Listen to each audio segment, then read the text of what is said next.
Hello guys, आप सब कैसे हैं। आशा करते हैं आप सब ठीक होंगे। आज का कहानी है प्रेरणादायक। कर्म, बुद्धि और भाग्य में महान कौन। इंसान के जीवन में कर्म, भाग्य और बुद्धि, इन तीनों में कौन सबसे बड़ा है। चलिए एक कहानी के माध्यम से जानते हैं। एक दिन स्वर्ग लोक में कर्म, भाग्य और बुद्धि, यह तीनों चर्चा कर रहे थे कौन सबसे बड़ा है। कुछ दिन बीत गए, लेकिन फिर भी यह तीनों इस बात का निर्णय नहीं कर पाए कि कौन बड़ा है। एक दिन नारद मुनि पास से गुजर रहे थे तो उन्होंने देखा कर्म, भाग्य और बुद्धि आपस में किसी बात को लेकर झगड़ रहे थे। तो नारद मुनि तीनों के पास गए और पूछा, आप तीनों किस बात पर इतना झगड़ रहे हैं। तब कर्म, भाग्य और बुद्धि ने बोला, हे नारद मुनि, अब आप ही विचार कीजिए कि हम तीनों में से कौन महान है। विचार कीजिए। नारद मुनि हंसते हुए कहा, ठीक है, लेकिन इसके लिए आप तीनों को पृथ्वी लोक में जाना होगा। लेकिन इसके लिए एक सप्ताह तक साधारण इंसान के साथ रहना होगा और एक सप्ताह तक से जिसके प्रभाव से उस इंसान का भला होगा उसी को महान घोषित किया जाएगा। यह सुनकर तीनों पृथ्वी लोक में जाने के लिए राजी हो गए। जब तीनों पृथ्वी लोक में आए तो उन्होंने जंगल में एक गरीब इंसान को पेड़ काटते हुए देखा।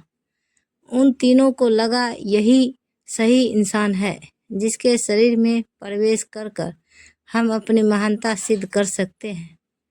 कर्म, भाग्य और बुद्धि आपस में बात करके यह निर्णय लिया कि वे एक सप्ताह करके इस इंसान के शरीर में रहेंगे और जिसके प्रभाव से इस इंसान का भला होगा उसे ही महान माना जाएगा। कर्म बोला, सबसे पहले मैं जाऊंगा और उस इंसान का भला करूंगा। कर्म, उस इंसान में प्रवेश करते ही उसका कर्म क्षमता दुगुना हो गया और वो प्रतिदिन जितना लकड़ी काटता था उससे ज्यादा काटने लगा। यह देखकर वह इंसान बहुत खुश हुआ। पहले से ज्यादा लकड़ी तो वह काट लेता था, लेकिन वह उतना ही लकड़ी बाजार ले जाकर बेच पाता था जितना कि वह पहले बेचता था, क्योंकि ज्यादा लकड़ी ले जाने के लिए उसके पास कोई सामान नहीं था। इसी तरह 7 दिन तक उसमें ज्यादा लकड़ी तो काट लिया, लेकिन उन सबको बेच नहीं पाया और उसकी हालत में कोई सुधार नहीं आया। 7 दिन बाद कर्म उसके शरीर से बाहर आ गया और निराश होकर स्वर्ग चला गया। यह देखकर भाग्य बोला, कर्म तो उसके धनवान नहीं बना सका, अब मैं उसको धनवान बनाऊंगा। यह कहकर भाग्य उस गरीब इंसान के शरीर में प्रवेश कर गया। भाग्य के शरीर में प्रवेश करने के कुछ देर बाद जंगल में उस गरीब इंसान को बहुत सारा धन मिला। उस धन को पाकर वह खुशी से झूमने लगा। धन को कैसे संभाल कर रखते हैं और कैसे सही जगह पर उपयोग करते हैं, इसका ज्ञान उसको नहीं था और उसने सारा धन खर्च कर दिया। 7 दिन बाद भाग्य भी उसका साथ छोड़ दिया और निराश होकर स्वर्ग चला गया।